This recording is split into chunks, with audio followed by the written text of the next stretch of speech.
నాడు నాడు నాడు నాడు మహానాడు నాడు నేడు ఎన్నడైన తెలుగువాడి తోడు చూడు చూడు చూడు చూడు కలియ చూడు తెలుగుదేశ కార్యకర్త సాటి ఎవడు లేడా.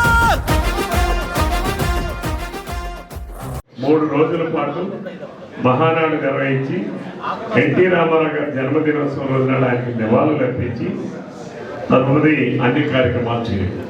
అలాగే రెండోది మహానాడు ద్వారా మన రాష్ట్రానికి మనం ఏం చేయబోతున్నాం, ఏ కార్యక్రమాలు చేయబోతున్నాం, రాబోయే 2047 నాటికి ఆంధ్రప్రదేశ్ రాష్ట్రం ఉన్నతమైనటువంటి రాష్ట్రం, భారతదేశంలోనే అన్ని రంగాల్లో కూడా మొదటి రాష్ట్రంగా తయారు కావాలంటే ఇప్పటి నుంచే మనం ప్రణాళికలు ఏ రకంగా వేసుకుంటాం, దశ దిశ తీర్మానాల ద్వారా తెలియచెప్పేది మహానాడు. అంతేకాదు మీరు ఒక్కసారి గమనించండి, తెలుగుదేశం పార్టీకి ఉన్న గొప్పతనం, భారతదేశంలో అనేక ప్రాంతీయ పార్టీలు వచ్చాయి, కానీ భారతదేశ రాజకీయాల్ని ప్రభావితం చేస్తుంది.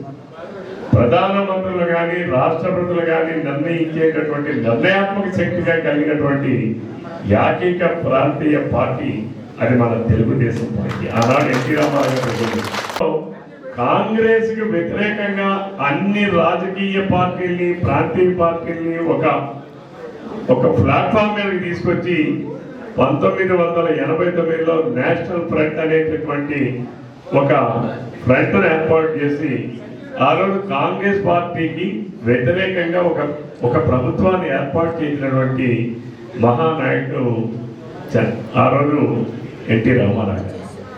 తర్వాత మరలా చంద్రబాబు నాయుడు గారు. ఈరోజు భారతీయ జనతా పార్టీ గతంలో 9 సంవత్సరాలు అధికారం ఉందంటే ఆ రోజు మన తెలుగుదేశం పార్టీ ఇచ్చినటువంటి అండదండ.